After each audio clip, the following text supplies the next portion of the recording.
नमस्कार, मी डॉक्टर सारंग देशमुख. मी पोट व लिव्हर विकार तज्ञ आहे. आज आपण एक खूप सारी कॉमन समस्या आहे त्याच्याबद्दल आज चर्चा करूया. ते म्हणजे पित्ताशय आणि पित्ताशयातले खडे. खूप कॉमन सगळेजण ऐकतात, पण सगळ्या जणांना प्रश्नचिन्ह आहे की पित्ताशयात खडे झाले की लगेच ऑपरेशन करायचं आहे का? पित्ताशयात खडे झालं की माझं ऑपरेशन गॉल ब्लॅडर काढणारच का? खडे का होतात आणि काय काळजी घेतली पाहिजे? तर आज आपण एक सविस्तर चर्चा करूया. तर पहिले आपण जाणू की पित्ताशय म्हणजे काय.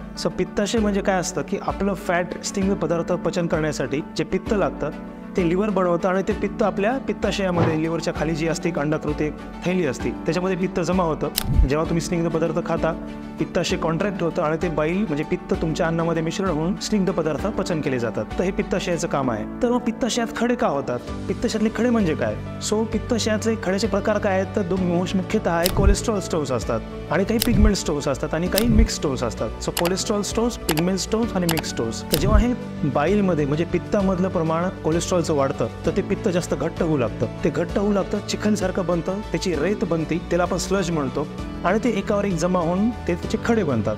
असे हे पित्ताशयातले खडे तयार होतात. येलो स्टोन्स असतात जे कोलेस्ट्रॉल स्टोन्स आहेत आणि बिलिरुबिन स्टोन्स जे पिगमेंट स्टोन्स असतात ते ब्लॅक ब्राऊन असे असू शकतात. हे आहे पित्ताशयातले खड्याचे प्रकार. तर पित्ताशयातले खडे कोणाला होतात? तर मोस्टली याचे साधारणतः 5F आपण म्हणतो, 5F लक्षात ठेवले पाहिजेत. तर 5F काय आहेत? फिमेल्समध्ये पण पित्ताशयातले खडे होण्याचं प्रमाण जास्त आहे. फर्टाईल फिमेल्स ज्या प्रेग्नन्सीच्या एजच्या आहेत आसपास त्यांना हे होऊ शकतात.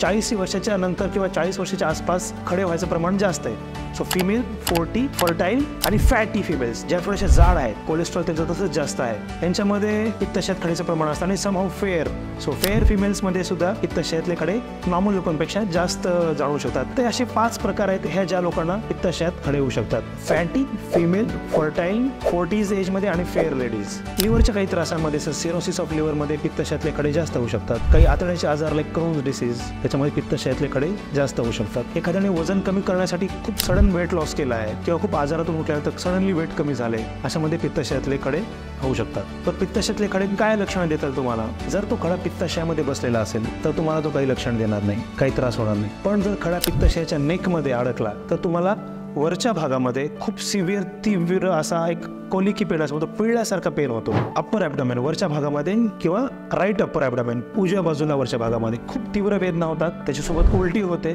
हा पेन तुमच्या शोल्डरपाशी रेडिएट होऊ शकतो. हा पेन असा मागं जाऊ शकतो आणि खूप जास्त प्रमाणात जर तो खडा अडकलेला असेल, जर पित्त अडकलेला असेल तर तुमचे डोळे पिवळे होऊ शकतात, कावीळ होऊ शकतो, थंडी वाजून ताप येऊ शकतो. हे सर्वसाधारण पित्ताशयाच्या खड्यातले लक्षण आहेत. हा अटॅक मोस्टली रात्री येतो. मोस्टली काहीतरी फॅटी फूड खाल्ल्यानंतर, खूप काही स्निग्ध पदार्थ खाल्लेत, समोसा किंवा काही स्वीट्स, खीर खाल्लेली, आईस्क्रीम्स, असं काहीतरी इंडियन जे स्वीट्स असतात, रसगुल्ले वगैरे खाल्ले, जनरली हाय फॅट किंवा खूप काही गोड खाल्ल्यानंतर हा अटॅक येतो. जनरली रात्री येतो. वरच्या भागात तीव्र वेदना झाल्या असतील आणि तुम्हाला जर माहीत असेल पित्ताशयातले खडे आहेत तर तुरंत तुम्ही हॉस्पिटलला आणणं जरुरी आहे. तर हे पित्ताशयातले खड्याचे कॉम्प्लिकेशन्स काय असू शकतात किंवा आपण नाही ट्रीटमेंट घेतली तर काय होऊ शकेल? जर हा पित्ताशयातला खडा जर पित्त नलिकेमध्ये अडकला तर तुम्हाला तिथे कावीळ होऊ शकतो, कोलेंजायटिस म्हणजे तिथं पित्त अडकून इन्फेक्शन होऊन अतिशय हा सिरियस आजार आहे. तुम्ही एक सेप्सिसमध्ये म्हणजे विषबाधा होऊ शकते शरीरामध्ये त्या इन्फेक्शनमुळे. पित्ताशयातला जर खडा हा पॅन्क्रियासच्या नलिकेला जर त्याने इरिटेट केलं, तिथं अडकला तर तुम्हाला पॅन्क्रियाटायटिस नावाचा एक खूप तीव्र आजार होऊ शकतो. त्याच्यामुळे पित्ताशयातले खडे कॅज्युअली किंवा लाईटली नाही घेतले पाहिजे. काही लोकांमध्ये खूप दीर्घकाळ जर पित्ताशयात खडे राहिले तर त्याचं प्रमाण एक कॅन्सरमध्ये पण होऊ शकतं. पित्ताशयातले खडे कुठेतरी रप्चर होऊन ते तुमच्या आतड्यात अडकून फिस्च्युला बनवून तुम्हाला ऑब्स्ट्रक्शन पण करू शकतात. तर पित्ताशयातल्या खड्याला लाईटली नाही घेतलं पाहिजे. त्याचा तुरंत एक स्पेसिफिक तज्ञांकडून इलाज घेतला पाहिजे. मी याच्यामुळे म्हणतोय की प्रत्येक जर पित्ताशयात खडे आहेत तर लगेच त्याला ऑपरेशन करा आणि पित्ताशय काढा असं पण नसतं. काही नॉन सर्जिकल गोष्टी आहेत ज्याने पण तुम्ही पित्ताशयातले खडे कमी करू शकतात. काही खाण्यापिण्यातले बदलमुळे तुम्ही अटॅक्स वाचवू शकतात की तुमच्या पित्ताशयात खडे आहेत पण मला अटॅक्स कसे वाचवायचे त्याचे. तर काही खाण्यापिण्यातल्या बदलामुळे तुम्ही त्या गोष्टी करू शकतात. तर आज आपण पहिले नॉन सर्जिकल वेज बघूया. खाण्यापिण्यात काय बदल केले पाहिजे? तर जसं मी तुम्हाला म्हणलं, जेव्हा पित्तामधलं कोलेस्ट्रॉलचं प्रमाण वाढतं, ते स्निग्ध होतं, तेव्हा पित्ताशयात खडे होतं. फॅटी फूड खरं अवॉइड केलं पाहिजे.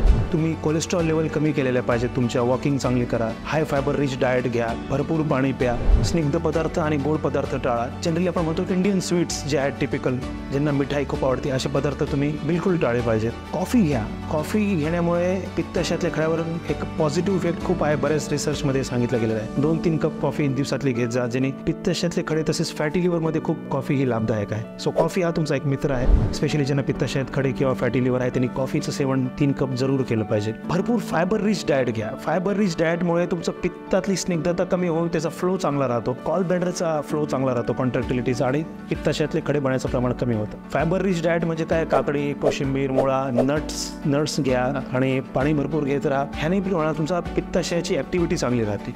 सो फायबर रिच डाएट, लेस फॅट डाएट, व्हेजिटेरियन डाएट यांनी पित्ताशयातले खड्याचं प्रमाण कमी व्हायला मदत होते. दुसऱ्या काही गोष्टी आहेत का जेणेकरून आपण बिना ऑपरेशनचं पित्ताशयातले खडे काढू शकतो? तो हो, जरूर आपण करू शकतो. 20 ते 70% लोकांमध्ये ज्यांचे स्टोन्स छोटे 1 सेंटीमीटरपेक्षा कमी आहे आणि ते रेड्युल्युसंट स्टोन्स आहेत, पर्टिक्युलर सिलेक्शन क्रायटेरिया आहे त्या ट्रीटमेंटसाठी, तर अशा लोकांमध्ये रेड्युल्युसंट स्टोन्स जे स्मॉल स्टोन्स आहेत, आपण मेडिसिन्सनी UDCA नावाची मेडिसिन आहे, तर UDCA नावाच्या मेडिसिन्सनी 20 ते 70% लोकांमध्ये आपण पित्ताशयातले खडे बिना ऑपरेशनचे विरघळवू शकतो. दुसरी एक मेथड आहे shock, extra corporeal shock wave lithotripsy. आपण शॉक वेव्ह देऊन ते पित्ताशयातले खडे विरघळवून टाकू शकतो, जे बिना ऑपरेशनचे पण आपल्याला ठीक करता येतील. पण जर सिम्प्टोमॅटिक पित्ताशयाचा खड्यांमुळे अटॅक आलेला आहे, म्हणजे अॅक्यूट कोलिसिस्टायटिस झालेला आहे, तर सर्जरी करणे हा एक उत्तम, सेफ आणि योग्य मार्ग आहे. सर्जरीपासून लांब पळायची काही गरज नाही. कोणाला सर्जरी करणं जरुरी हे त्यामागचं सायन्स आहे. आणि जर तुमच्या तज्ञाला वाटतं की येस तुम्हाला एक अॅक्यूट अटॅक आलेला आहे, तर आपण लॅप्रोस्कोपीने ती सर्जरी पित्ताशय काढू शकतो. पित्ताशय निघून गेल्यानंतर तुमच्या बॉडीवर काही साईड इफेक्ट्स होत नाहीत, तुमच्या डायजेशनवर काही इफेक्ट्स होत नाहीत.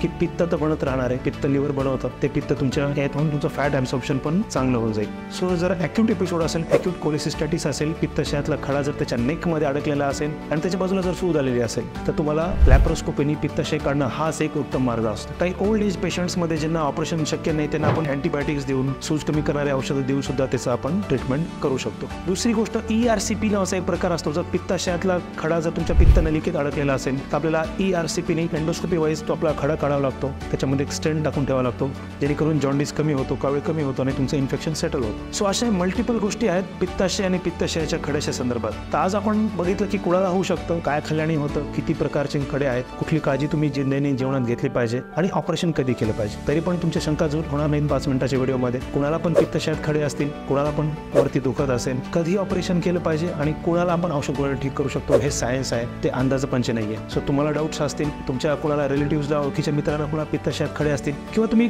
सोनोग्राफीचे डॉक्टर साहेब तुम्हाला पित्ताशयात खडे आहेत आणि तुम्हाला तुमच्या पेशंटने विचारलं की आता मी कुणाला जातो, तर जरूर आमच्याकडे पाठवा किंवा तज्ञांकडे पाठवा. अंदाजेपंचे किंवा अंधश्रद्धेवर विश्वास ठेवून ऑपरेशनही करू नका आणि न ऑपरेशनचे बसू पण नका. काही असेल तर नक्की येऊन आम्हाला पेंटागॉन हॉस्पिटलमध्ये भेटा.